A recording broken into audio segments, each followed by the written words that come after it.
Every day we leave behind a trail of digital clues, from human traffickers using AI to recruit victims, to authorities tracking people through their online activity, to employers monitoring workers with algorithms. AI is rapidly changing who can find you, profile you, and watch you. So, who should have access to that information? And when does security cross the line into surveillance? Let's get into it. I cannot just say that I want to go out. They have guns. They can shoot you. Globally, around 50 million people are estimated to be trapped in modern slavery. And AI is making it easier for traffickers to find and exploit new victims. The fact that there is so much AI tools available now serves like an accelerator. But AI isn't only helping criminals. Police and investigators are using the same technology to identify traffickers and track their networks. So let's look at both sides. How traffickers use AI to target you and how AI can be a tool against trafficking. Plus, what can you do to protect yourself? How AI fuels human trafficking. Imagine someone offers you a well-paid job abroad. The recruiter sounds professional. The salary looks great. Everything seems legitimate. But when you arrive, your documents are taken away and you're forced to work in construction, the sex trade, or online scam operations. AI now lets traffickers produce convincing fake job ads cheaper and faster than ever before. One of the people who fell into this trap was Aaron. He was struggling to find work in southern Africa when a tech company in Thailand offered him a high-salary dream job. I thought everything was legit until I got to Bangkok. We were supposed to go to a hotel that is like maybe 10 minutes away from the airport, but we drove in a different direction. Aaron and several others were taken across the border to Myanmar, to a heavily guarded compound known as KK Park. There, thousands of people were reportedly forced to carry out online scams. Security was checking our computers, seeing if we are doing our job or playing. After they said no salary, we started to complain, and then we refused to work.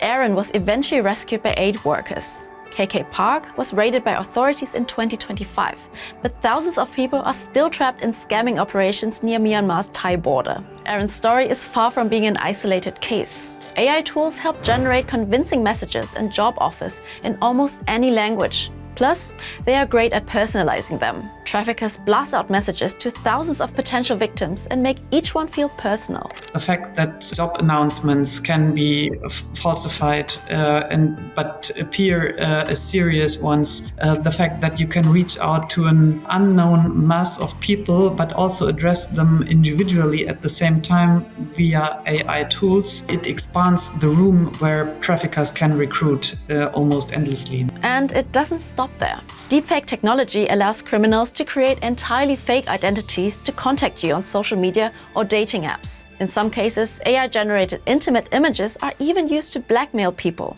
But AI is also becoming a powerful tool against traffickers.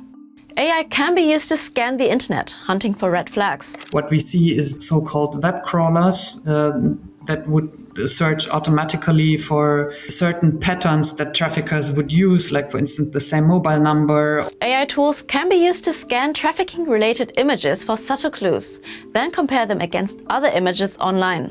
That can help pinpoint where a photo was taken. Banks are already using AI systems to flag suspicious transaction patterns linked to money laundering, which is a big part of trafficking. After an arrest, AI-assisted analysis of phones can help investigators reconstruct a timeline. And AI can also help trafficked victims directly. AI-powered chatbots like Janice now offer anonymous support and can break down language barriers for people seeking help. I'm aware that for a couple of months now, KOK is receiving increasingly more reports on trafficking situations by the individuals themselves, which before were like more or less like a few crumbs of words, but now it's almost a file. Some programs even use AI to train people to recognize AI-driven scams before they happen. So, before you accept a job, verify the company independently. Check whether it has a physical office. Speak with current employees through independent channels. If in doubt, consult your country's embassy or labor authorities. If the promises seem to be too good to be true, they probably are not true. The tools used by traffickers are becoming more sophisticated, but your best defense is still to be alert and cautious. Take your time. Verify before you trust.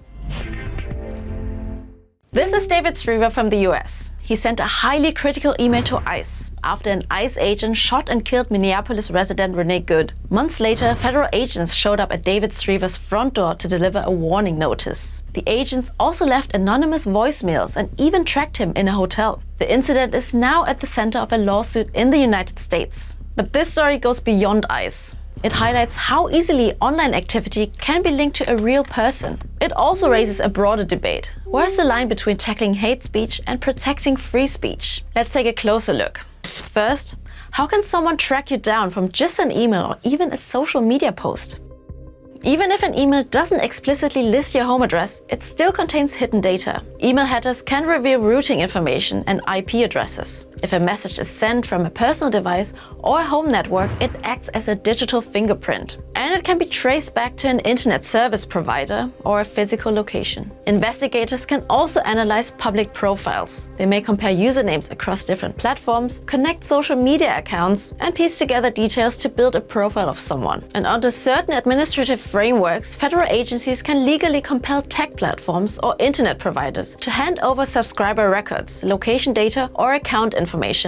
Laws vary by country. Now, these are not ICE-specific methods. They are used by governments around the world. So, what exactly happened to the man who was visited by federal agents? 5 months after his critical email, when Striever was on vacation in Finland, federal agents went to his home. They handed his wife a warning notice suggesting the critical email could have violated federal law. When David Striever returned to the US, an agent allegedly tracked him to an airport hotel and tried to confront him in person. Striever's lawyers say the email was protected political speech and argue confronting critics in person could discourage free expression. They also stress this isn't an isolated incident. Other critics have faced similar escalations. For example, a poll worker that was confronted by federal agents inside a polling station. The reason? A social media post. She's accused of doxing the ICE officer that shot and killed Renee Good. Doxing means publishing someone's personal information online. On the other side of the lawsuit, the US Department of Homeland Security denies any wrongdoing, saying it merely investigates potential threats. No matter the outcome, the case highlights how easily governments can identify and track people only using their online activity. Which brings us to a central question. Should people be anonymous online? Some countries have introduced or experimented with real name registration online. Others are leaning towards stronger online ID checks for certain services. Supporters argue real name registration would make it easier to fight fraud, investigate crimes, and reduce hate speech. It could allow users to rely on a single verified profile across different services. Supporters say that this improves security and accountability. Critics warn that these measures can also make surveillance and censorship easier. They argue that anonymity can protect whistleblowers and activists, as well as ordinary citizens from retaliation for expressing controversial opinions. So, where would you draw the line? Should anonymity remain part of the internet? Should online platforms know who everyone is and share that information with law agencies? Have you ever posted something you wouldn't want your boss to see? Companies can now use AI to dig through public information about you faster than ever before. And it doesn't necessarily stop once you're hired. Some companies monitor their staff with so-called bossware, especially remote workers. Here's what you need to know and how to protect yourself. Let's start with the job hunt. AI background checks.